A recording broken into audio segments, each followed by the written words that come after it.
핵심 포인트 10번 모집 질서 관련 준수사항에 대해서 살펴보도록 하겠습니다.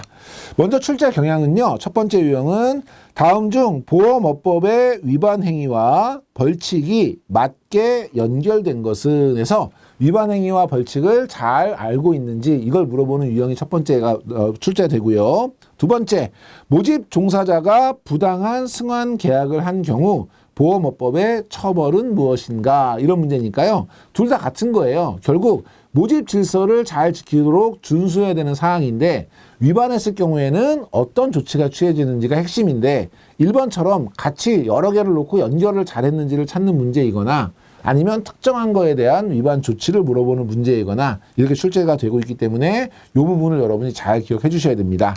자, 먼저 특별 이익을 제공하는 것은 금지하고 있어요. 그런데 예외적으로 인정하고 있는 게 두 가지가 있어서 이 두 가지는 여러분이 기억하셔야 되겠죠. 첫 번째, 보험료의 100분의 10, 그러니까 10%가 되겠죠. 그리고 3만 원 중에서 적은 금액, 그러니까 만약에 보험료의 10%가 10만 원이다. 그러면 3만 원이 되는 거고요. 보험료의 10%가 15,000원이다. 그러면 15,000원이 되는 거죠.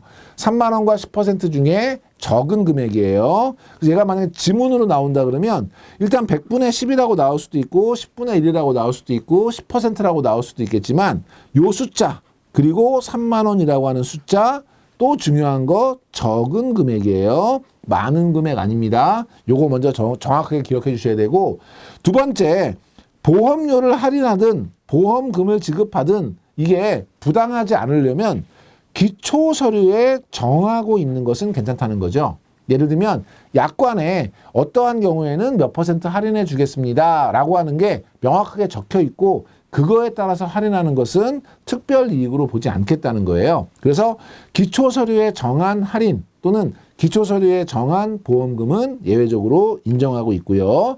특별 이익 제공을 위반하는 경우에는 3년 이하의 징역 3천만 원 이하의 벌금형에 처해진다는 것도 기억해 주시고 두 번째, 보험업법 제97조에서 정한 금지행위 책에는 거의 한 페이지 가까이 깨알같이 써 있어요. 굉장히 많은 것들이 있는데 그중에서도 시험에 자주 등장하는 것들만 몇 가지 같이 정리해 보면 첫 번째, 기존 계약을 부당하게 소멸하는 행위. 부당하게 소멸하고 어떻게 하겠어요? 다음에 다른 계약으로 다시 체결이 되겠죠. 이런 계약을 갈아탄다고 해서 승환 계약이라고 합니다. 이 승환 계약은 금지하고 있고요. 두 번째, 실제 청약인이 아닌 자의 보험 계약을 모집하거나 아니면 계약자의 동의 없이 계약을 모집하는 행위. 이거는 가짜로 만들어낸다라고 해서 작성 계약이라는 개념인 거죠. 그 다음에 고객의 자필 서명을 대신 서명하거나 다른 사람에게 서명하게 하는 행위. 이거는 우리 3대 기본지키기 위반, 불완전 판매가 되는 것이고요. 다른 종사자의 명의를 이용하는 행위. 내가 계약을 했는데 다른 사람 이름으로 들어가게 되면 더 많은 수수료를 받을 수 있다. 다른 사람 이름으로 계약을 하는 거. 이런 걸 우리가 뭐라고 하냐면 돌아서 계약한다 그래서 경유 계약이라고 하는 거죠. 예, 그 다음에 장애인의 보험 가입을 정당한 사유 없이 거부하는 행위, 이런 행위들을 저희가 규제를 하고 있고요. 요 97조 위반인 경우에는 1,000만 원 이하의 과태료가 부과가 됩니다.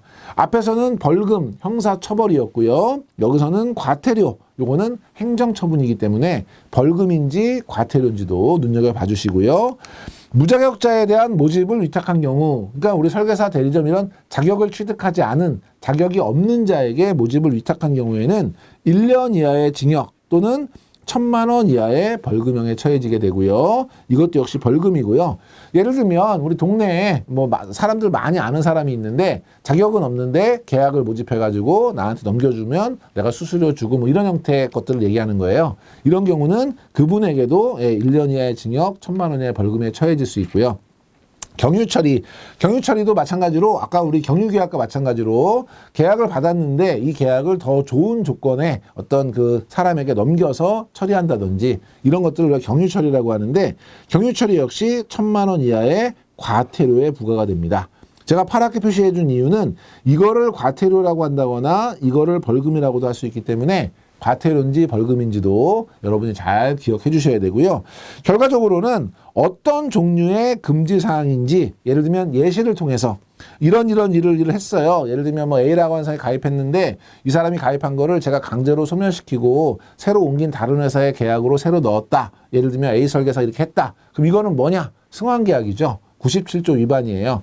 이런 경우 어떤 금지 사항인지 이런 걸 물어본다든지 여기서 이제 예시가 나온 경우는 케이스 형태로 다음에서 설명하는 위반 사항은 뭐냐? 그래서 박스 안에서 이런 일을 했어요. 뭐예요? 고르는 문제. 이런 문제 또는 그 위반과 벌칙을 연결하는 문제. 그래서 이 위반 시 벌칙을 묻는 문제가 이제 많이 출제가 되고 있습니다. 그래서 여러분이 이게 이제 아무래도 제도이기 때문에 이해보다는 암기가 필요한 부분이고요.